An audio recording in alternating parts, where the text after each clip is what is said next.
고린도전서 11장부터 15장까지 성경대 탐험, 오늘 차이와 차별을 아시나요? 라고 그랬어요. 차이와 뭐예요? 차별을 아시나요? 라고 하는 제목으로 우리 함께 말씀을 나누겠습니다.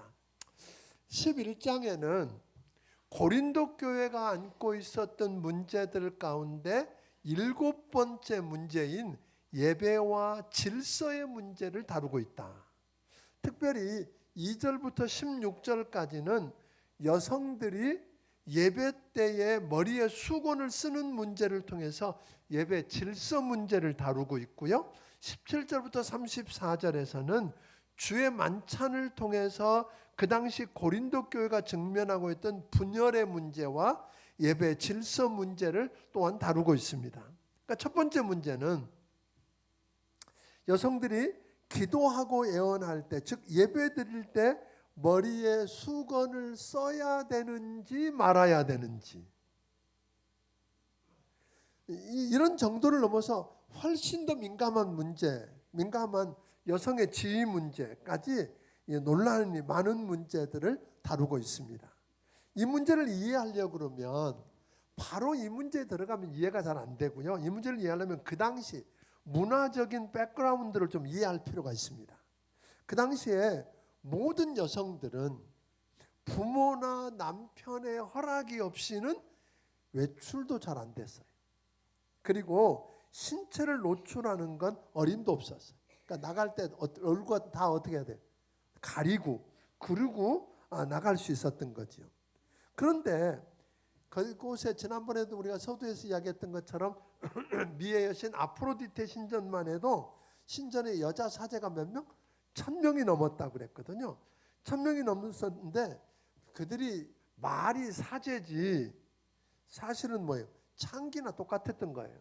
그 성전에서 남자들과 성적인 그런 관계들을 맺는 것으로 시작했기 때문에 그런데 그 여자들은 보니까 머리를 짧게 깎기도 하고 머리에 쓰지 않고 이렇게 얼굴을 가리지 않고 다녔다는 겁니다. 신체를 노출했다는 거예요. 그러니까 그 당시 통념상 남자 머리는 어떻게 해야 될까요? 짧고 여자 머리는 길고 뭐 그런 게 그 당시 통념이었어요. 그런 상황 속에서 복음을 듣고 오늘 예수 믿고 교회에 나온 사람들이 와 보니까 예수 안에서 뭐예요? 자유를 이야기하고 또 마음대로 할 수 있는 권리들을 이야기하고 있다는 거예요. 그러니까 사실 여러분들이 근세에 보게 되면 복음이 들어가면 대체적으로 변화가 어디에 많았을까요? 여자들에게 많아요. 여자들에게 복음이 들어간 곳에는 남녀 평등과 자유가 선포되고 여성들의 권익이 이렇게 신장되는 것을 우리는 역사적으로 볼 수가 있거든요. 그러니까 고린도 교회 안에도 얽매이고 억눌렸던 많은 여성들이 자유다 그러면서 어떻게 될까요? 꼭 여자만 수건을 써야 되냐? 그 말은 뭐예요? 여자만 얼굴을 가리고 다녀야 되냐? 이제 그런 문제에 부딪혔던 것 같아요. 그러니까 수건을 쓰지 않고 예배 드리는 사람들이 늘어나기 시작합니다. 또, 그러니까 뭐 왜 여자만 억압해?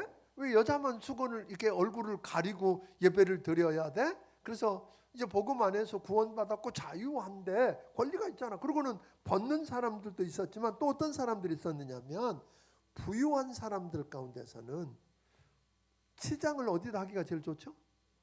머리에 보석도 달고 핀도 달고 뭐 아마 그렇게 했는데 그 덮어버리면 안 보이잖아. 덮어버리면 안 보이니까 그걸 벗고 또 하는 사람들이 생겨났던 것 같아요.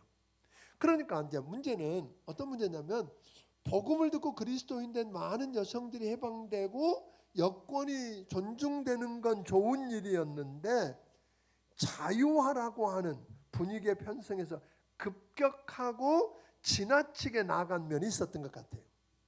그런데 이제 그 당시에는 더군다나 아까 여자가 마음대로 출타도 마음대로 못한다고 그랬는데 전혀 어려운 어떤 일이 생겨서 남자 여자가 한 자리에서 예배를 드리기 시작하죠. 찬양도 하고 기도도 하고 거기다가 뭐도 해요? 성만찬. 요즘 말하면 우리처럼 성만찬이 아니에요. 그 당시에는 예찬이었어. 그러다 보니까 세상 사람들이 보니까 그런데 거기서 뭘 하고 해요? 안 가리고 그러고 있다 그런 거예요. 그러니까 이제 그런 모습들을 보고 있었던 이방인들이 뭐라고 말했을까요? 머리에 수건을 쓰지 않는 사람들이 신전에 있는 누구만 있는 줄 알았어요?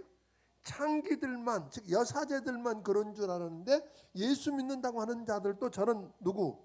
창기 같은 사람들이네 하는 생각들이 들기 시작. 그러니까 교회 내부적으로도 어떤 문제가 생겨났냐면 전혀 느끼지 않았던 것들을 느끼잖아요. 가까이 노출한 사람들이 가까이 남자 여자 서로 사는 사람들 남자 여자 가까이 있다 보니까 어떻게 성적인 유혹이 되는 그런 문제가 발생하기 시작했던 것 같아요.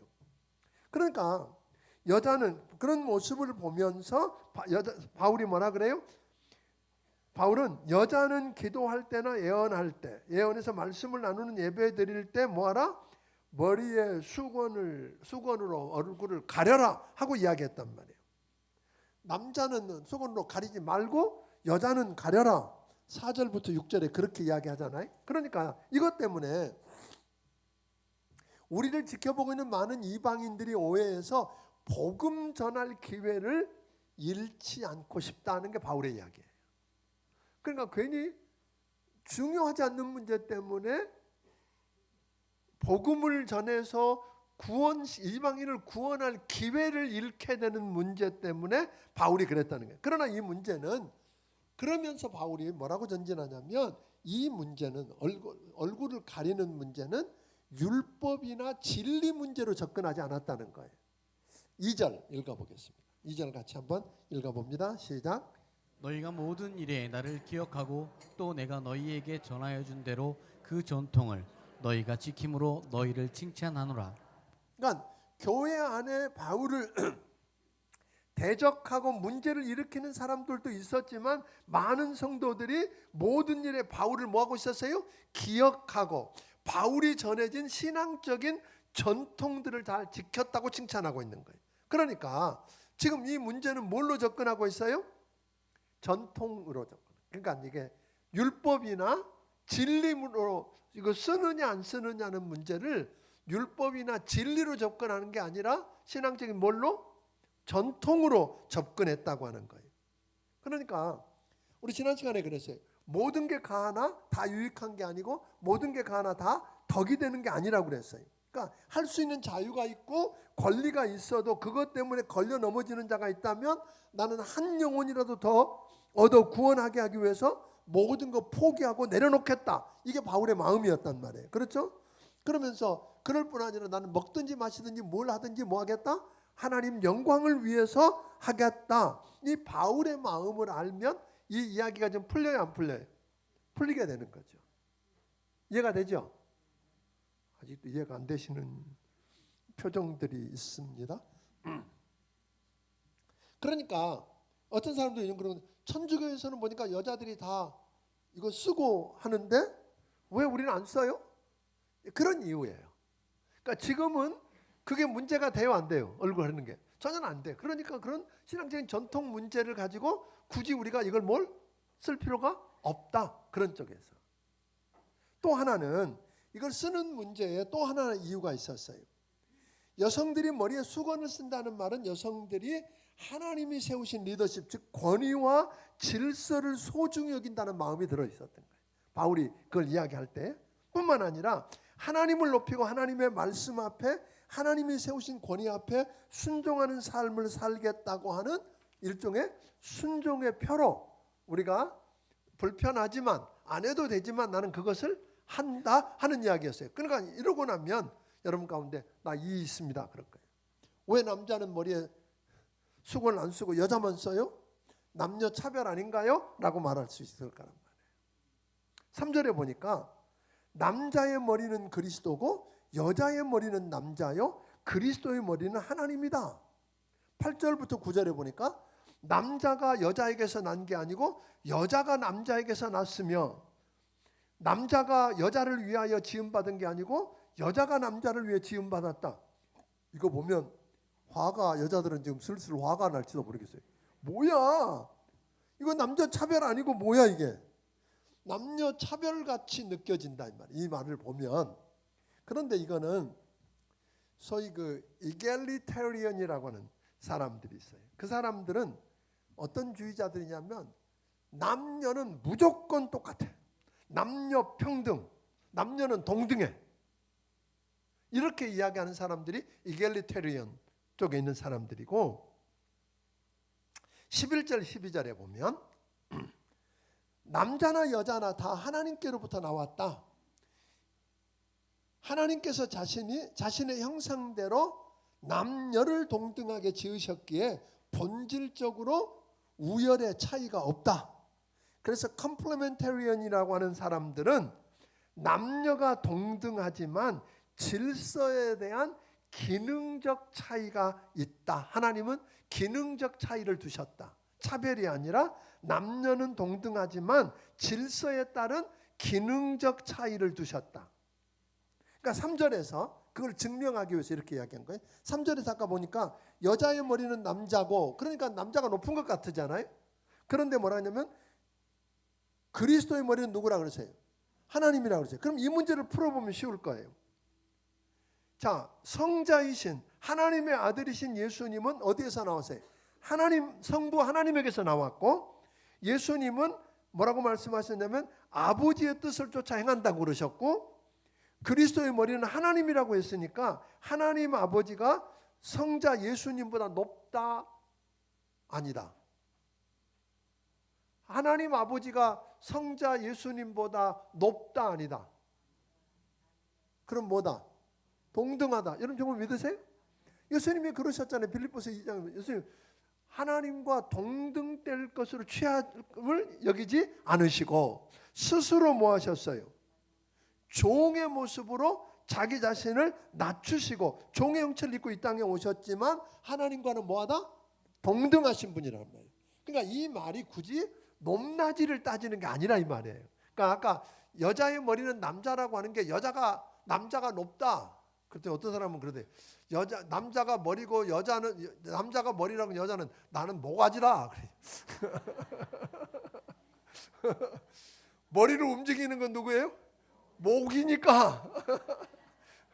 그래 너 머리 해라. 나는 모가지 할란다. 이러고. 웃자고 하는 이야기지만 하여튼 요즘 시대가 그래요. 어디 감히 높다고 남자가 그럴 수 있겠어요? 그런 건 아니에요. 그러니까 처음부터 의도가 그런 게 아니라 이 말이에요. 그러니까 하나님이 성자 하나님보다 높은 게 아니라 삼위일체 하나님은 다 뭐예요? 일하시는 방법이 다르고 역할이 다를 뿐이지 거기에서 높낮이를 따질 수 있어요 없어요? 우열을 따질 수 없다는 거예요. 다 동등하신 뭐다? 하나님이시다. 그렇게 이야기하는 거죠. 그러니까 예수님이 하나님 아버지의 뜻을 이루며 하나님 아버지께 영광을 돌리고 복종한다 그래서 예수님이 열등한 거냐 이 말이에요. 아니다 그런 거예요. 예수님은 기능적으로 종속을 택하셨지만 동등하시다. 마찬가지로 여자의 머리가 남자라고 해서 남자가 높고 여자가 낮다는 말이 아니라 남성과 여성은 동등하지만 여성은 뭐 해야 돼요? 여성다워야 하고 남성은 남성다워야 아름답다. 여기 동의가 잘 안 되실지 모르겠다. 근데 요즘은 마귀가 이걸 남성과 여성의 차이를 인정하려고 해요, 안 해요? 안 하려고 그래요. 차별이 아니라 차이는 있어요, 없어요? 있어요. 차이를 인정해야 아름다운 거예요. 차이는 있다는 거예요. 근데 차별이 아니라 차이를 인정 안 하고 그 차이를 인정하는 것을 열등해진다고 생각을 하니까 모든 면에서 똑같아야 된다고 지금 그렇게 이야기하시는 거잖아요. 실제로 요즘 뭐 그런 이야기들 때문에 논란이 많아서 제가 하는 이야기를 갖고도 있습니다 그렇게 나오실 분이 계실지 모르겠어요. 그러니까 그런데 여기서 성경은 분명하게 이야기하는 것은 아니야. 다른 건 맞아. 차별은 안 되지만 달라. 그러니까 하나님이 다만 권위의 순서를 정했을 뿐이지 남자가 높다는 이야기 아니야 하는 이야기는 분명히 그걸 누구를 통해서 증명했어요? 예수님, 성자 예수님과 성부 하나님의 문제를 놓고 이야기를 했었어요. 그러니까 그 당시 문화적인 이유 때문에 여성은 머리에 수건을 두르고 신체를 다 가리는 복장을 입으라고 한 것이지만 머리에 수건을 쓰느냐 안 쓰느냐보다 더 중요한 건 뭐예요? 하나님의 영광을 생각하고 하나님 말씀 앞에 순종하고 말씀대로 살려는 결단이 있느냐 없느냐가 더 중요하다 이 말이에요. 아멘. 하나님이 세우신 권위를 인정하느냐 안 하느냐가 더 중요하다는 거죠. 우리가 예배드릴 때에 하나님뿐 아니라 누구도 천사들도 증인으로 지켜보신다. 지금 우리 예배를 우리가 드리는 이 예배를 누가 받으세요? 하나님이 와서 받으신다. 그런데 누구도 와 계신다? 오늘 고린도전서 보니까 천사도 증인으로 와 보시고. 그러니까 여러분과 내 삶을 우리가 예배 드릴 때 누가 보고 계세요? 하나님이 보고 계시고 증인으로 천사도 보고 있다. 그러면 어떻게 해야 돼요? 자세가 달라져야 되지 않을까요? 아멘. 그러니까 여러분이 뭐 저희 어디 분들은 기둥 뒤에 가리면 내가 안 보이지 뭐 그지요? 지금은 여기는 되게 좋아졌어. 막 딱 숨으면 안 보여. 그렇게 된 게 아니라 그래요. 저는 제 눈은 가릴 수 있지만 하나님이 보고 계시고 누가 증인으로 보고 있다? 천사도 보고 있다. 예, 이걸 생각해 보면 어떻게 해야 할지 알게 됩니다. 두 번째 문제는 주의 만찬, 즉 성만찬 때문에 생긴 문제였어요. 17절부터 나머지 쭉 보면 주의 만찬 때문에 고린도 교회가 유익이 안 되고 뭐가 돼? 17절 18절에 보니까 해가 됐다 그랬어요. 아니 성만찬, 주의 만찬은 그 좋은 것 때문에 오히려 교회가 뭐 하고 있어요? 분쟁하고 있어요. 근데 처음에 주의 만찬, 성만찬은 애찬하고 성만찬이 한꺼번에 진행되었어요. 그러니까 만약에 지금처럼 빵 조금 이렇게 띄워가지고 포도 조금 이렇게 해서 마시는 거, 먹고 마시는 거라면 문제가 안 됐었을 거예요. 그때도. 근데 그때는 뭐예요? 식사였어요. 식사로 그렇게 했단 말이에요. 그러니까 고린도 교회 안에 부유하고 힘 있는 사람들은 여유가 있는 사람들은 예배 전에 미리 일찍 왔어. 일찍 와서 먼저 자기들끼리 먼저 실컷 먹었어. 준비해 놓은 거. 먹고 심지어 어떤 사람은 취하기도 했어. 그러니까 가난하고 그 당시에 종들이 많았으니까 일하고 와보니까 늦게 온 사람들은 뭐예요? 먹을 게 없어. 그래서 배가 고파. 이런 문제가 생겨난 거죠. 그러니까 이 성만찬, 주의 만찬이 교회가 주 안에서 하나됨을 위해서 같은 믿음을 가진 사람들이 그리스도께서 우리를 얼마나 어떻게 사랑하셨는지 그래서 무엇을 어떻게 해주셨는지를 기억하고 그 감격을 안고 그 사랑을 전하기로 결단해야 하는데 오히려 그것 때문에 뭐가 있어요? 분열이 있어요.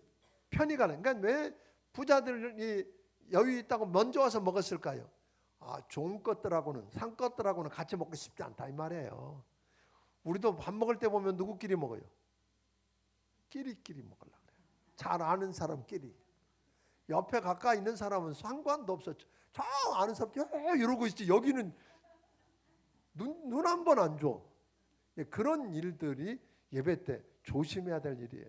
그러니까 교회 와서 여러분 앉기 전에 아는 사람만 막 이러지 말고 잘 모르고 처음 온 것 같은 사람에게 특별히 다가가서 인사도 하고 김밥 드실 때 어디가 있으면 혼자 드시지 말고 같이 먹자 그러고 그냥 돈 조금 더 써요. 한 2자루 더 이렇게 사갖고 누구도 주기도 하고 저도 오늘 김밥 한 줄 잘 먹고 왔어요. 맛있어요. 막 쫓기면서 먹었지만 하여튼 그래도 좋은 건 좀 새 가족들이 매 예배 때마다 있다는 게 얼마나 감사한지. 아멘. 너무나 감사했어요. 어디까지 하다가 자, 그러니까 여기 보니까 이 좋은 일인데 이게 너무 귀한 일인데 이것 때문에 분열하고 분쟁하고 문제가 된다는 게 갈등이 조장된다는 게 여러분 얼마나 안타까운 일이겠느냐는 이야기. 그래서 바울이 다른 사람들이 올 때까지 기다려 그랬어요. 기다려. 배고프면 집에서 먼저 먹고 와. 그 기다렸다 함께 먹어. 이게 성숙한 사람 아니냐? 좀 성숙해져라. 성만찬이 왜 이렇게 중요할까요? 이 성만찬은 그러면 이게 문제가 되면 안 하면 될 거 아니야. 그런데 왜 해요? 주님이 하셨어. 그리고 주님이 하라고 명령하셨어. 그죠? 그래서 하는 거예요. 그래서 성만찬이 왜 이렇게 중요하냐면 첫째로 성만찬을 통해서 십자가에서 내 대신 내 죄 때문에 내 대신 맞으시고 찢기시고 고난당하신 주님의 몸을 상징하는 떡을 떼고 내 죄를 용서하기 위해서 십자가에 흘리신 보혈의 피를 상징하는 포도주 잔을 마시면서 주님이 나를 얼마나 어떻게 사랑하셨는지 그래서 무엇을 어떻게 하셨는지를 기억하는 게 성만찬이에요. 그걸 기억해야 돼. 그걸 생각하다 보니까 뭐예요? 십자가의 은혜, 십자가의 사랑으로 그 은혜가 내 안에 가득 채워지는 그 감격을 안고 주님 오실 때까지 그 사랑을 뭐 하는 거예요? 전하기로 결단하는 게 성만찬이라는 거예요. 뿐만 아니라 동시에 이 떡과 잔을 마시면서 그 떡과 잔을 마시기에 합당한 삶을 살고 있는지 나를 좀 살펴보는 거예요. 아멘? 나를 좀 살펴보는 때예요. 그러니까 우리가 아무리 예수 믿고 구원받았고 침례를 받았어도 세례를 받았어도 뭐 하면 안 돼요? 죄 가운데 여전히 정리하지 않은 죄 가운데 있으면 성만찬 하지 말라는 거잖아요. 다른 사람과 해결하지 않은 문제를 안고 갈등하고 있으면 하지 말라는 거거든요. 그러니까 나를 들여다보는 시간이고 동시에 뭘 또 하나 하는 거냐면 그 떡을 떼면서 우리는 같은 주님으로 말미암아 구원받았다. 같은 성령으로 말미암아 구원받았다. 같은 하나님을 한 아버지로 모시고 있는 우리는 뭐다? 한 몸. 주님의 한 몸이다. 그러니까 한 지체라고 하는 걸 생각하는 거죠. 옆에 있는 사람이 뜬금없는 사람이 아니라 그냥 얼마나 소중한 내 한 지체인지 그것을 기억하고 그 교제를 회복하는 거예요. 성만찬을 통해서. 그러니까 여러분들이 그 성만찬을 통해서 이 교제를 좀 회복해내기를 주의 이름으로 축원합니다. 12장은 오늘 다뤘지요? 13장으로 넘어갑니다.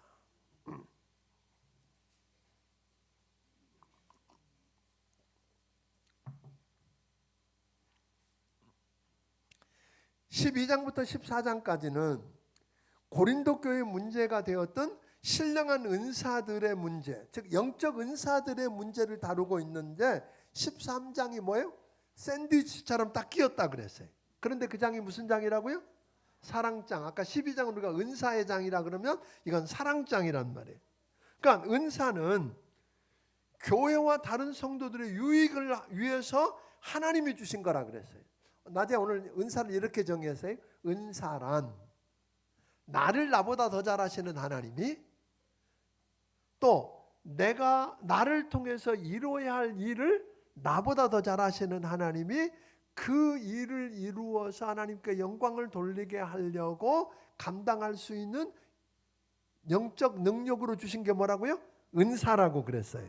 그러니까 하나님이 주신 은사를 가지고 교회와 성도들을 섬기어서 하나님께 영광이 되게 하는 것인데 고린도 교회 성도들은 무슨 문제가 생겼어요?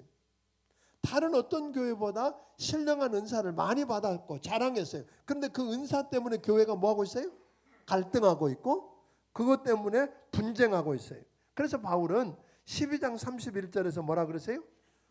그 어떤 대단한 은사를 얼마나 가졌느냐보다 더욱더 큰 은사를 사모하라고 그랬는데 얼마나 받았느냐 안 받았느냐가 중요한 게 아니라 더욱 큰 사람을 하는데 내가 가장 좋은 길을 너희에게 보이리라. 그리고 오늘 사랑장을 이야기했다고요. 그러니까 뭘까요? 저들은 은사를 대단하게 많이 받았지만 뭘 몰랐어요? 은사를 어떻게 활용할 줄을 모르고 은사를 다룰 줄을 몰랐어요. 여러분들이 은사가 내가 낮에 이야기했잖아요. 은사가 어떤 은사가 주어졌는지 여러분이 주어진 은사가 뭔지 아세요? 그거 확인해야 되고 두 번째 뭐예요? 그걸 왜 주셨는지 그럼 그걸 가지고 어디서 뭘 해야 되는지 네 번째는 뭐예요? 어떻게 해야 되는지 그 이야기가 오늘 이야기예요. 그 어떻게가 잘못되면 뭐예요? 결국은 다 앞에 한 건 다 무효가 되고 소용없더라. 그런 이야기를 하고 있는 거죠. 그러니까 사랑으로 하지 않았기 때문에 문제였어요. 은사를 사용하더라도 사랑의 동기가 없이였어요. 사랑으로 하지 않았어요.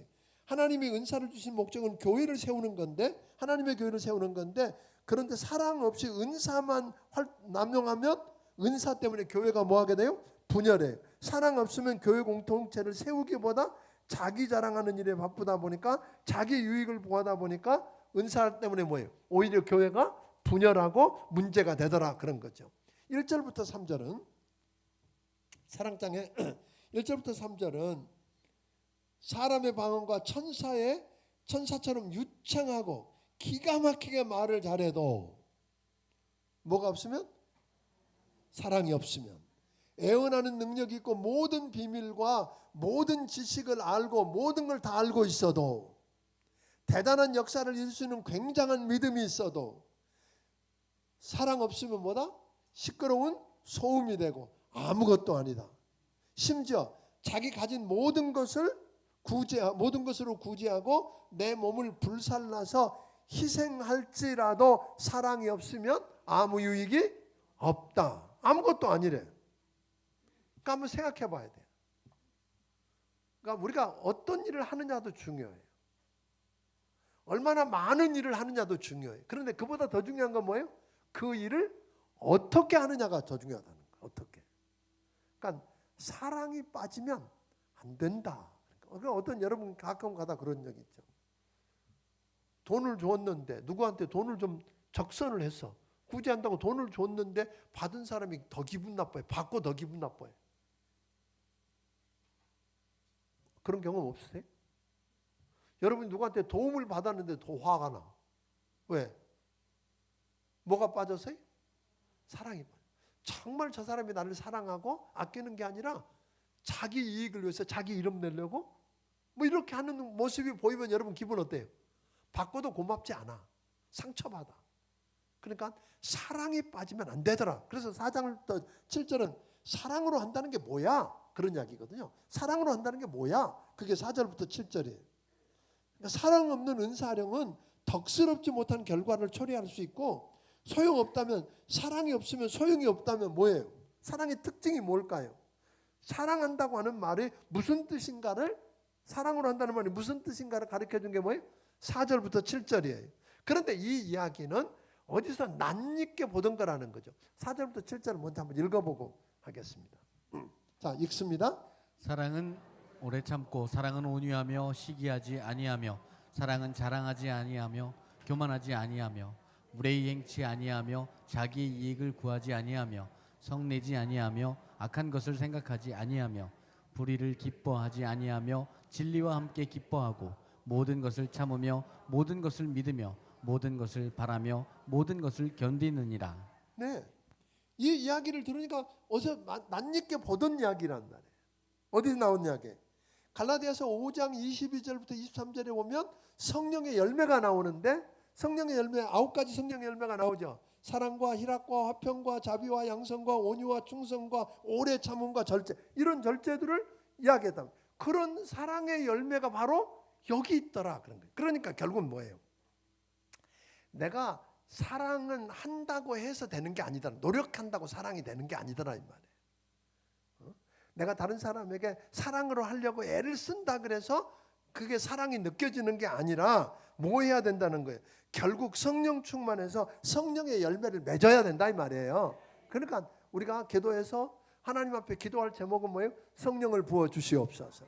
성령 충만하면, 그래서 성령의 열매를 맺으면 자연스럽게 오래 참고 온유하고 시기하지 않고 자랑하지 않고 교만하지 않고 무례 행치 않고 자기 유익을 구하지 않고 불의를 기뻐하지 않고 진리와 함께 기뻐하고 모든 걸 참으며 모든 걸 믿으며 모든 걸 바라며 모든 걸 뭐한다? 견딘다. 근데 재밌는 것은요, 오래 참고 시작해서 모든 걸 견디는 걸로 끝났어. 결국은 보니까 뭐 해야 돼요? 버티고 견뎌야 돼요. 참아야 돼. 일단 참고 보는 거예요. 아멘. 참고 견디고, 그리고 난 다음에 뭘 해야지 많은 경우 뭐 하다가 에이 그래 나 안 해. 뭐. 그거는 나중에 해요. 나중에. 처음 지금은 뭐예요? 일단 참고 견디고 그리고 와야 돼. 그러니까 그래야 이게 주님이 나를 통해 일하실 시간이 있지. 주님도 일하실 시간 안 주고 그냥 벌써 끝냈어. 야 너 벌써 끝냈냐? 그러시죠 아버지가. 그럼 어떻게 주님이 하실 수가 없잖아요. 그러니까 이걸 보다가 깜짝 놀랐어요. 참 오래 참고 그런데 끝이 또 견딘다네. 또 똑같은 얘기가 또 나오네. 그러니까 일단 남편에게 화나도 아내한테 화나도 자식한테 화나도 목장 식구들한테 화나도 일단은 뭐하고 참고 좀 견디고 그러면서 하나님이 개입하시도록 기도하면서 그게 그래야 될 수 있는 것들이에요. 그래야 그게 결국은 뭐예요? 아 저분이 나를 사랑했네. 그래 그때 나타나는 거지. 그 전에 안 나타난다는 거예요. 그러니까 다시 이야기하지만 이 사랑으로 해야 하는데 사랑으로 하지 않은 건 다 가짜인데 다 아무것도 아닌데 사랑으로 해야 되는데 사랑은 노력해서 하는 게 아니고 뭘 해야 된다? 성령 충만해야 된다. 아멘.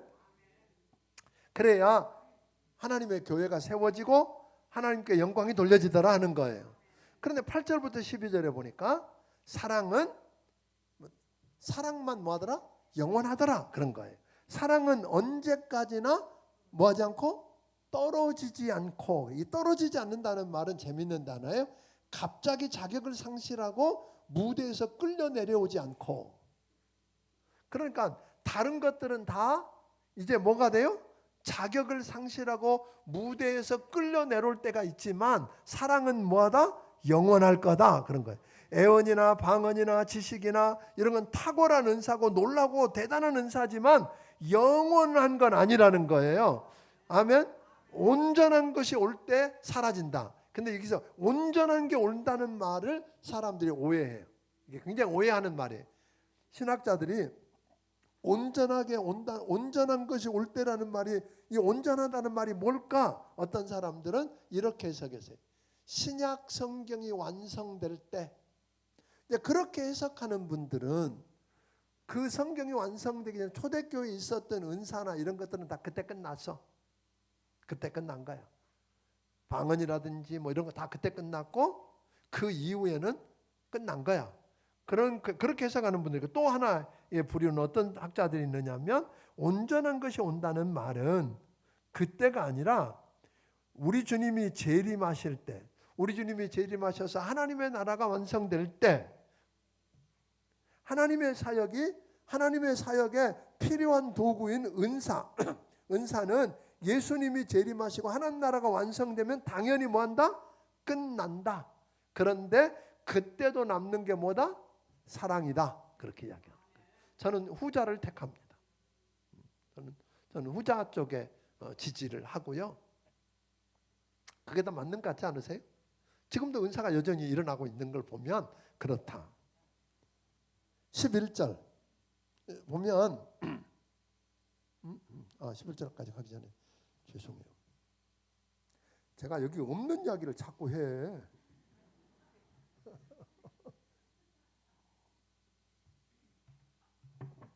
사실 제가 공부한 건 많고 여기 쓰는 양은 적고 그러니까 여기 자꾸 들어있어요. 그래갖고 이것도 알려줘야 되지 않아? 그리고 자꾸 막 삐지고 나오려고 그래요. 제가 절제를 해야 돼요. 그러니까 이 세상 사는 동안에 뭐가 필요해요? 설교도 필요하고 애언도 방언도 지식도 다 필요해요. 그런데 이것들이 도움이 되려면 뭘로 해야 돼요? 사랑으로 해야 돼요. 그러니까 여러분들이 하고 있는 그 하나님이 주신 은사를 활용해서 그게 정말 다른 사람에게 유익이 되고 하나님의 교회를 세우고 하나님의 영광을 드러내게 하는데 도움이 되려고 그러면 뭘로 해야 된다? 사랑으로 해야 돼. 사랑으로 안 한 건 다 뭐다? 가짜, 꽝이다, 아무것도 아니다 그런 거예요. 아무것도 아니다. 그러니까 늘 뭘 의식해야 돼요? 사랑. 근데 사랑이 내 마음대로 안 돼. 남녀간에 사랑에 빠져도 여러분 마음대로 안 되잖아요. 그죠? 그런 것처럼 사랑도 마음대로 안 돼. 누가 해야 돼? 성령님이 내 인생을 지배해야 돼. 그러니까 성령 충만해야 돼. 그러니까 하나님 내게 성령을 부어줘. 성령 충만해지면 이 문제는 해결된다는 거예요. 아멘. 11절에 보면 어린아이를 벗어버리고 어른스러워지고 즉 성숙해지는 것이 사랑이라 그럽니다. 사랑은 우리를 성숙하게 만들어줘. 또 동시에 뭐예요? 성숙해지면 사랑을 나오게 된다는 거죠. 어떤 분이 그 리빙스턴 전기를 쓰다가 리빙스턴이 사역을 했던 마을에 가서 사람들에게 인터뷰를 했어요. 리빙스턴이 도대체 뭐가 생각납니까? 그랬더니 어떤 분이 그렇게 이야기했어요. 나는 그분이 한 설교 하나도 생각 안 나네. 무슨 설교인지 몰라요. 나 무슨 말이 했는지 기억 안 나요. 근데 하나 내가 딱 기억하는 건 그분은 우리를 사랑했습니다. 네. 그분은 우리를 사랑했습니다. 여러분 우리가 그렇게 평가되면 어떨까요? 여러분이 뭔 말을 했고 무슨 설교를 했고 무슨 이야기를 했는지 나 잘 모르지만 그분은 정말 주님 사랑하고 우리를 사랑했습니다. 그렇게 평가될 수 있다면 얼마나 좋을까. 우리 주님이 기대하시는 일 중에 하나라고 하는 거 기억하기를 바랍니다. 우리가 높은 이상도 있고 환상을 가지고 있지만 사랑이 없으면 높은 이상 때문에 교회가 분열하고 환상을 가지고 시작했다가 환멸로 끝나더라. 그러니까 뭐 해야 돼요? 사랑이 제일이다. 서로 사랑하자. 주님이 우리를 사랑하신 것처럼 우리도 서로 사랑하자. 주님이 얼마나 사랑했는지 그 사람 위해서 십자가에 죽을 만큼 사랑한 사람이니까 우리도 그 사람 뭐하자? 사랑하자. 내 감정과 상관없이. 주님이 사랑하는 사람을 사랑하는 게 주님 사랑하는 걸 보여드리는 거 아닐까요? 14장 14장에는 애언과 방언의 은사에 대해서 기록하고 있어요. 고린도 교회 안에 크고 작은 문제들이 노출되었지만 그 중에 어떤 문제가 두드러졌느냐면 방언과 애언을 남용하는 문제를 둘러싼 문제였어요. 특히 다 같이 모여서 예배를 드리는데 기도자가 갑자기 뭘로 기도해요? 방언으로 대표 기도를 하는 거예요. 자기가 얼마나 방언을 잘하는지. 왜냐하면 그 당시에 그런 문제들은 굉장한 은사라고 현상적인 거기 때문에 굉장하게 보이는, 자기가 얼마나 대단한 건지를 보여줘요. 그랬더니 그 사람만 하는 게 아니라 또 저쪽에서 또 자기가 큰 소리로 자기가 방언으로 또 기도하네. 이런 일들이 경쟁적으로 일어났고, 또 어떤 사람이 하나님께서 내게 주신 말씀이라고 애원하기 시작해서 말씀을 전하기 시작했어요. 그랬더니 잠깐만, 나한테 지금 하나님이 말씀한다고 그러고 또 그 사람이 나타나고, 이런 일들이 막 하다 보니까 예배가 질서가 없게 돼버린 거예요. 예배 질서 문제가 깨졌어요. 그러니까 여기서 우리가 하나 볼 수 있는 것은 고린도 교회는 어떤 교회보다 뭐가 많았어요? 은사가 많았어. 근데 은사도 많았지만 뭐도 많았어요? 문제도 많았어. 문제도. 우리가 다루고 있는 문제만 10개예요. 근데 그 10가지만 되는 게 아니에요. 뭉뚱거려 놓고 카테고리를 지어놓으니까 10개지. 그러니까 그 고린도 교회에 문제도 많았는데 은사가 매우 필요하고 중요한 거지만 은사가 꼭 모든 것에 대한 해답은 아니더라 그런 거예요. 은사가 있다고 꼭 성숙한 것도 아니고 그러더라 이 말이에요. 자, 14장에서 특별히 다루고 있는 방언과 애언의 은사는 두드러진 현상적인 은사였어요. 그것 때문에 예배장에서 문제가 되는데 그 문제를 지금 바울이 다루고 있는 겁니다. 방언은 첫째로 2절에 보니까 방언은 뭐라 그랬어요? 사람에게 하는 게 아니라 영으로 누구에게 한다? 하나님께 비밀을 말하는 거다. 그러니까 방언은 좋은 거예요. 영으로 하나님께 비밀을 이야기할 수 있는 거예요. 하나님과 교통하는 거죠. 그러다 보니까 방언으로 기도하는 자신의 기도 생활에 커다란 유익을 줄 수 있었어요. 힘이 나고 또 오래 기도할 수 있고 이런 장점들이 있는 거예요. 그런데 옆에서 알아듣지 못하는 사람에게는, 다른 사람에게는 뭐예요? 유익이 없었다는 거죠. 그러므로 방언은 혼자 기도하는 시간에 좋지만 공예배 시간에는 뭐를 안 도우면 방언 통역하는 사람이 있어서 그걸 세우지 않는 한 교회에 유익이 없더라 그런 거죠. 그러니까 내가 당연히 축복된 이야기를 방언을 하고 있는데 못 알아들으면 아멘 해요, 못 해요? 아멘 할 수가 없다. 그런 이야기예요. 그래서 바울은 하나님의 뜻을 사람에게 전달하는 예언을 하자. 차라리 예언의 말씀을 듣고 사람들이 위로받고 고칠 수 있기 때문이다. 5절을 보니까 너희가 다 방언 말하기를 내가 원한다. 그런데 특별히 더 예언하기를 원한다. 왜? 예언이 방언보다 낫다 그런 것보다는 뭐예요? 예언은 요즘으로 말하면 설교인데 결국은 뭐 한다는 거죠? 사람들을 위로할 수도 있고 격려할 수도 있고 가르칠 수도 있고 알아들으니까 유익한 거고, 방언은 뭐 하니까? 하나님께만 하고 본인만 알고 본인도 모를 경우가 많죠. 예언 통역의 은사가 없으면. 그러니까 그런 문제 때문에 이야기하고 있는 거죠. 그러니까 바울은 방언이 안 좋고 예언이 더 낫다 그런 이야기보다는 다만 통역을 세우지 않아서 못 알아들으면, 그러면서 예를 들었잖아요. 분명한 나팔 소리를 안 내리면 어떻게 전쟁에 나가겠냐? 검은 거나 이런 것들이 저가 피리 부는 건지 검은 거 타는 건지 방을 구분할 수 없으면 어떡하냐? 이러면서 이야기하고 있는 거죠. 그러니까 그러나 바울은 그렇게 이야기하는 거예요. 방언 말하기를 금하지 말라고 이야기하면서 다만 교회에 덕이 되도록 해라. 어떤 게 덕이 되겠느냐 하는 거죠. 예언이나 방언도 질서를 따라하라는 거예요. 그러니까 22절 23절에 보면 방언으로 기도하는 걸 보면 불신자들에게는 처음에는 뭐예요? 와, 표적이다. 좀 기적이다. 그러겠죠. 왜냐하면 못 알아듣는 이야기들 저 사람이 하니까. 그런데 모든 사람이 막 방언하고 있으면 어떻게 돼요? 다 미쳤나 봐. 이렇게 하지 않겠냐는 거예요.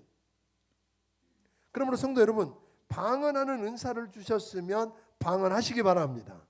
은사 주신 거 감사하기 바랍니다. 그렇지만 개인 기도 시간에 하나님께 영으로 나아가 비밀을 말하고 오늘 교제하고 힘을 얻고 나아가기를 바랍니다. 아멘. 그런 거예요. 이제 괜찮아요. 예를 들면 심야 기도 시간에 통성으로 기도할 때 방언으로 기도해도 괜찮아요. 그때 괜찮아요. 그러나 이제 일반 공예배 때 하는데 방언을 크게 해서 사람들에게 방해가 되지는 않게 하자. 그런 이야기입니다. 예언도 마찬가지예요. 하나님이 주셨다고 말하기 전에 하나님이 주신 말씀의 원리를 붙들고 살고 겸손하게 사랑으로 하자는 거예요. 그러니까 여러분들이 두 가지가 이렇게 나왔어요. 방언의 은사의 짝은 뭐예요? 방언 통역이에요. 그러니까 은사의 짝이에요.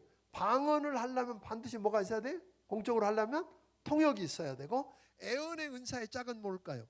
영들 분별하는 은사예요. 그러니까 예언을 한다고 나서면 한 사람이 나서면 두세 사람이 그게 진짜 하나님께로부터 받은 말씀인지 아닌지 분별해라. 그런 거예요. 그러니까 예언의 짝은 뭐예요? 영들 분별하는 은사예요. 그러니까 그렇게 서로 이렇게 겹쳐서 우리 주님이 주셨던 거죠. 자, 고린도교회 26절부터 33절에 보면 예배의 질서에 대한 말을 바울이 하다가 뜬금없는 이야기가 나와요. 34절부터 36절에 한번 읽어보겠습니다. 자, 시작. 여자는 교회에서 잠잠하라. 그들에게는 말하는 것을 허락함이 없나니 율법에 이른 것 같이 오직 복종할 것이요, 만일 무엇을 배우려거든 집에서 자기 남편에게 물을지니 여자가 교회에서 말하는 것은 부끄러운 것이라.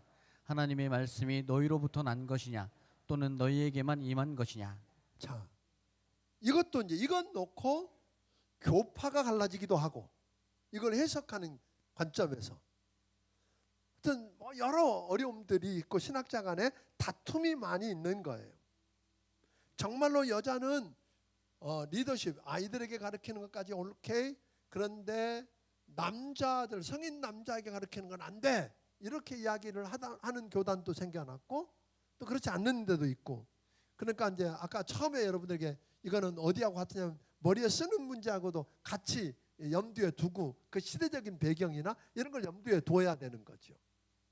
자, 여기서 보면 아까도 이야기한 것처럼 그런 이야기 있어요. 이렇게 이야기한 이유가 뭐겠느냐면 아프로디테 신전 같은 곳에 1000명이 넘는 여사자들이 어떻게 해요? 창기나 다름없는 그들이 수건 문제처럼 여자들이 막 그걸 안 하기도 하고, 근데 그들이 여자들은 보통 남자 할아버지 밖에도 못 나가고 가리지 않으면 안 되었었는데 그들이 앞서서 이야기하는 것을 보면서 어떻게 하느냐, 근데 이제 그 당시에 이랬던 것 같아요.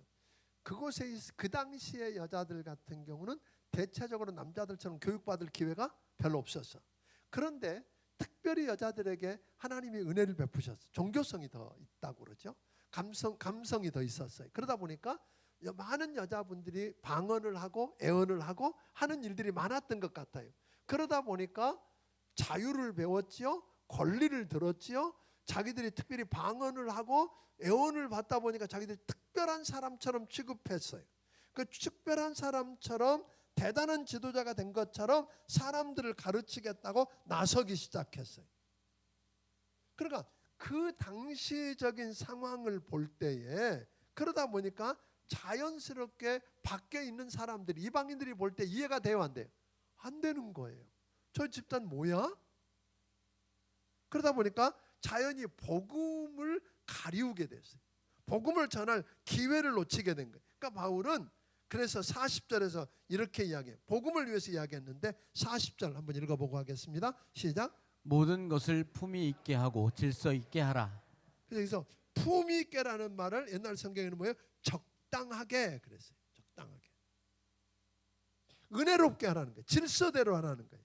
그래서 내게 주신 은사가 나와 이웃에게 유익하고 덕이 되고 하나님께 영광이 되게 해라. 이런 의미에서 접근했다고 생각을 하는 겁니다. 이의도 있을 거예요. 이의가 있는 분들은 알아서 연구해 보세요. 최근에는 이제 요즘 그런 일이 많이 왔는데 궁금해요. 그런 쪽지가 우리가 안 썼었는데 필요하신 분들은 궁금해요 쪽지 쓰셔서 하면 시간에 여러분들 궁금한 것들 그저 자체적으로 풀 수 있으면 풀고 아니면 공개적으로 풀어야 될 문제가 있으면 이야기해 주시면 그것도 연구해서 함께 나눌 수 있을 것입니다. 뭐 정확한 대답은 잘 안 되지만 참 어렵다. 그런데 원리는 분명했던 것 같아. 바울이 내가 모든 게 가해, 모든 거 다 할 수 있어. 그렇지만 그렇다고 다 덕이 되는 게 아니고 다 유익이 된 거 아니야. 그러니까 거기에 한 사람이라도 걸려서 넘어지는 걸림돌이 되어서 넘어진다면 나는 뭐예요? 더 많은 사람을 얻어 구원하기 위해서 영혼을 구원하기 위해서 나 이거 내려놔 하는 이 심정. 먹든지 마시든지 뭐든지 하나님 영광을 위해서 할 거야. 먹는다고 더 잘 사는 것도 아니고 안 먹는다고 못 사는 것도 아니잖아. 그렇게 바울이 이야기했잖아요. 지난 시간에. 그런 입장에서 이걸 접근해 보면 어떨까? 아멘. 15장.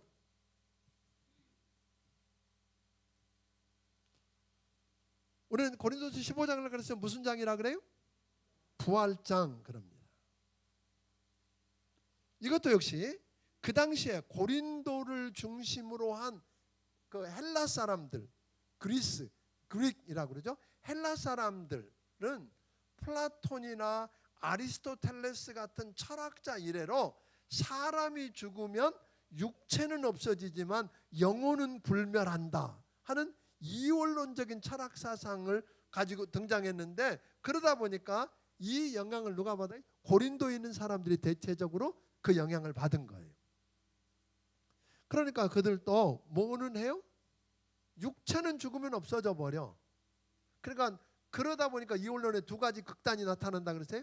육체 어차피 무익한 거고 어차피 악한 거고 그러니까 아무렇게나 굴려도 돼 하고 막 사는 쾌락주의자들이 하나 등장했고 또 하나는 어떤 사람들이 등장했어요? 육체를 제어하고 금식하고 구속해서 그 안에서 거룩한 영을 뽑아내겠다고 하는 소위 그런 사람들이 또 생겨났다는 거예요. 그런데 오늘 여기서는 이런 부활도 저들은 기독교 부활하고 달랐던 게 하나 있어요. 영혼이 불멸하다는 말 그러니까 우리하고 비슷한 줄 아는데 한 가지 달랐던 게 뭐냐면 기독교 사상은 영혼 불멸만을 이야기하는 게 아니라 육체의 부활을 이야기한단 말이에요. 우리 영만 천국 가고 육체는 사라져버린다가 아니라 예수님이 부활하셨을 때 육체의 부활을 이야기했잖아요. 예수님처럼 우리도 육체가 부활할 거다. 아멘. 혼만 부활하는 게 아니다. 그런 이야기예요. 그러다 보니까 이제 그런 문제를 안고 있었던 저들에게 바울이 오늘 고린도 교회 성도들에게 기독교 복음을 전해주기를 원했던 것 같아요. 그러니까 우리가 복음을 듣고 예수 믿으면 우리 영혼은 천국 가지만 우리 주님 다시 오실 때 육체가 부활을 할 거고 주님과 함께 영원히 왕노릇하게 될 거다. 이게 바울이 전해줬던 복음이 3절 4절에 나와요. 그러니까 성경대로 하나님의 아들 예수님이 우리 죄를 위해서 십자가에 죽으시고 장사 지낸 바 되었다가 성경대로 사흘 만에 다시 살아나셨다. 아멘. 예, 그것을 전한 복음을 굳게 믿으면 구원을 받을 거다. 이렇게 이야기했거든요. 사도들이 사도행전에서 전한 복음이 바로 이것이다. 그러면서 너희가 십자가에 못 박아 죽인 예수를 하나님이 다시 살리셔서 주와 그리스도가 되게 했다. 그러니까 예수님이 십자가에 죽으시고 오늘 장사됐다가 다시 살아나 부활했는데 우리가 그 증인들이다. 그렇게 이야기하거든요. 예수님의 부활은 그냥 꾸며진 이야기가 아니고 충분한 증인을 갖고 있는 역사적 사건이다. 그래서 증인들을 대두했어요. 베드로를 비롯해서 사도들과 또 누가 있었어요? 500명이 넘는 사람들인데 그들 중에 태반은 지금도 살아있다. 근데 마지막에 누구까지도 만삭되지 나지 못한 나에게도 보여주셨다. 이렇게 지금 이야기하고 있잖아요. 증인들이 있는 역사적 사실이다. 그러니까 예수님이 부활이 없었다면 그리스도께서 다시 살지 못하셨다면 우리가 전하는 건 다 헛것이고 우리 믿음도 헛것이다. 아무런 능력도 없고 오늘 사람을 변화시키지도 못할 거고 우리는 소망도 없다. 그러니까 예수님이 다시 살아나지 못했다면 부활이 없다면 우리도 다시 살지 못할 거고 여전히 죄 가운데 있고 이 세상에서 가장 불쌍한 사람일 수밖에 없다. 그게 바울의 이야기거든요. 그러니까 예수님이 부활하셨기에 지금도 살아계시는 거고 아멘. 그분이 우리의 주님이 되신 거고 우리도 부활해서 주님과 함께 영원히 살 수 있는 뭐예요? 소망이 주어진 것입니다. 아담 한 사람이 죄를 지음으로 아담 때문에 모든 사람이 죽은 것처럼 예수님이 부활하셨기 때문에 예수 믿고 예수 안에 있는 모든 사람이 영원히 살게 된다. 우리는 죽음으로 끝나지 않습니다. 부활의 첫 열매는 우리 주님이 다시 올 때 예수 믿고 죽은 자들이 일어나고 아멘. 죽은 자들이 그 다음은 예수 믿고 죽은 자들이 일어나면 그 다음에 믿고 살아있는 우리도 부활할 거고 아멘. 그리고 주님과 함께 왕노릇하게 될 거다.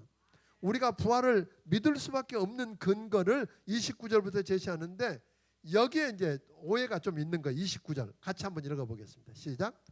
만일 죽은 자들이 도무지 다시 살아나지 못하면 죽은 자들을 위하여 세례를 받은 자들이 무엇을 하겠느냐. 자, 이게 보면 무슨 이야기냐면 이런 거거든요. 이게 기독교 진리 아니에요. 이렇게 하라는 게 아니라 바울이 지금 잘못 해석해. 이 구절을 잘못 해석한 사람들이 누구냐면 몰몬교회. 오래전 이야기예요. 오래전 이야기인데 부대 안에 있는 미국인 형제 한 사람이 나한테 왔어요. 미국 사람이 하나 와서 우리 교회에 침례탕이 있느냐. 그 침례탕이 있다고. 그랬더니 침례탕을 좀 사용할 수 있느냐고. 그래서 물었어요. 그래서 몇 명이나 받냐 그랬더니 숫자가 어마어마한 거예요. 응? 그래서 당신 누구냐? 나중에 몰몬교래. 그게 뭐냐면 침례받지 않고 죽은 사람들을 대신해서 침례 받아주는 거예요. 이게 진짜 이 일을 저는 직접 경험해봤어요. 그래서 아니 그렇죠.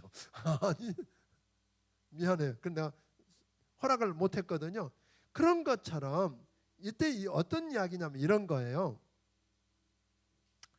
그 당시에 이제 침례를 부활 신앙을 고백하는 매우 중요한 의식으로 여겼어요. 침례가 뭐예요? 나의 옛사람은 주님과 함께 십자가에 못 박혀 죽었고 주님과 함께 장사 지냈고 아멘.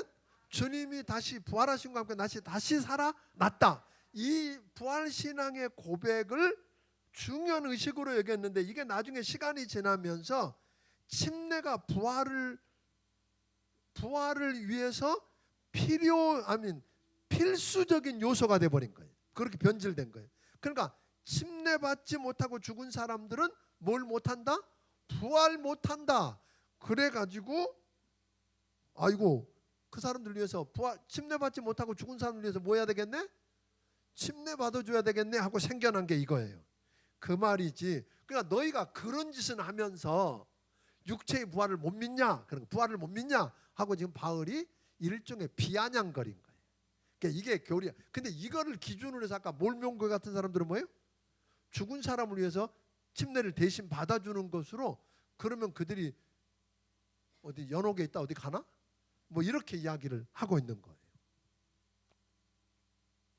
30절에 보면 바울이나 사도들이 부활을 못 믿었으면 어떻게 위험을 무릅쓰고 복음을 전할, 목숨을 걸고 복음 전할 수 있었겠느냐 그런 거예요. 죽은 자가 살지 못했다면 내일이면 끝날 텐데 먹고 마시고 즐기자 하지 않았겠느냐 그런 이야기죠. 그러니까 부활을 믿으니까 그랬다는 거예요. 이 세상이 전부가 아니라는 거예요. 그러면서 영원한 나라를 사모하며 그날에 하나님이 인정해주고 상급 주실 것을 기다리기 때문이다. 그래서 바울은 말하기를 나는 날마다 죽는다. 부활을 못 믿으면 죽을 수 있어요? 못 죽어요? 너 죽여? 그러면 뭐예요? 그 죽음이 들어서 마귀의 종로로 탄다 그래서 대부분의 사람들이. 근데 부활을 믿으면 어때요? 근데 예수 믿는 사람들 너 죽여 그랬더니 이게 안 놀래네? 그게 이제 초대교회의 역사예요. 보통 다른 사람은 너 죽여? 그러면 아이고 살려만 줘 내가 뭐든지 할게 이러는데 예수 믿는 사람들을 잡아다 너 죽여 그랬더니 하나도 안 놀래. 이게 이제 소위 부활신앙이죠. 그러니까 오늘 여러분 부활신앙이 있게 되기를 바랍니다. 그런데 이제 부활하는데 어떤 몸으로 부활할 거냐? 하가 42절부터 이야기하고 있는 거예요. 썩지 아니할 것으로 영광스러운 몸으로 부활할 거다. 약한 것이 강해지고 하늘에 속한 신령한 몸으로 부활할 거다. 하늘에 속한 몸으로 변한답니다. 그러니까 이런 이야기예요.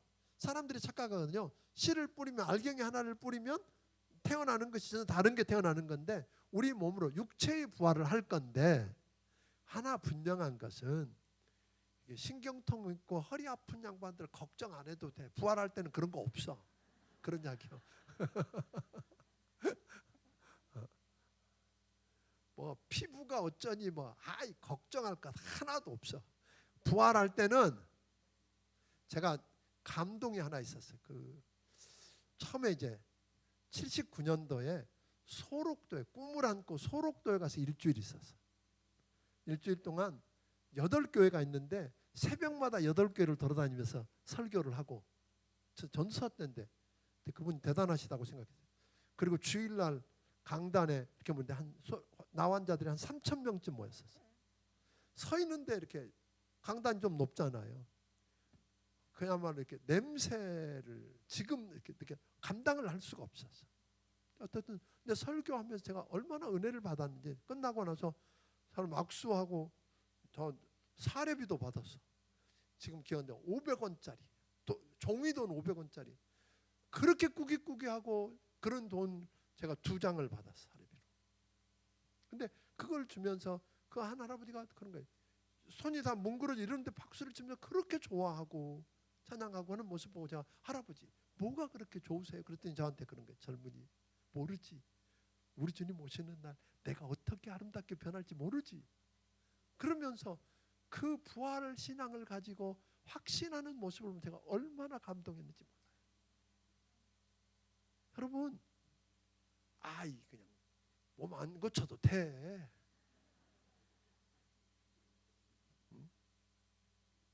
여러분 정말로 부활 믿으세요? 50절부터 58절에 보니까 우리 주님 다시 오실 때에 우리가 변화되어 다 일어난다 그러세요.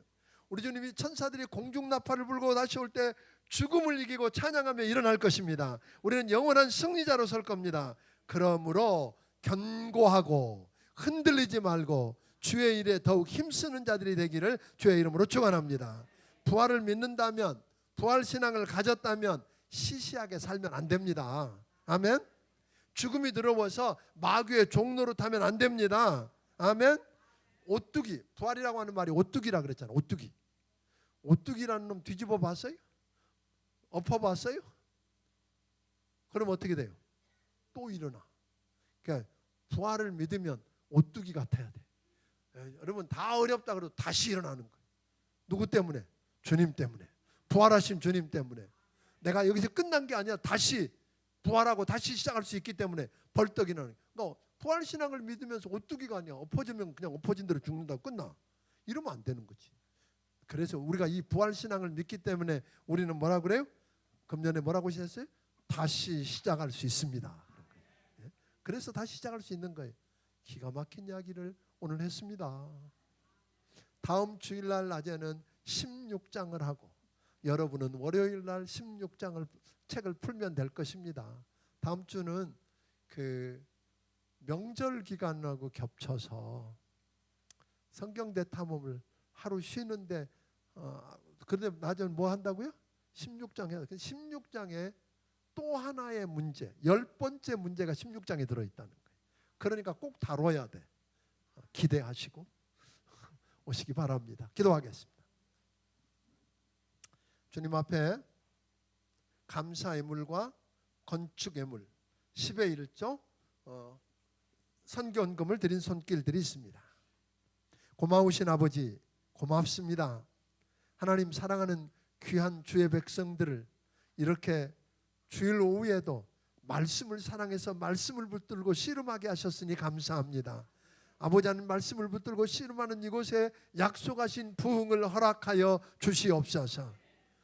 아버지 하나님 오늘 사랑하는 사람들이 믿음으로 10의 1조와 건축의 물과 또 여러 가지 모양의 귀한 정성들을 드렸습니다. 하나님 받아주시고 오늘 이 고린도 교회가 승리했던 이 말씀이 저들 삶을 변화시켜 주시고 아버지 하나님 승리의 나팔을 불 수 있게 하여 주시옵소서. 부활신앙을 가지고 승리하게 하여 주시옵소서. 예수님 이름으로 기도하옵나이다. 아멘.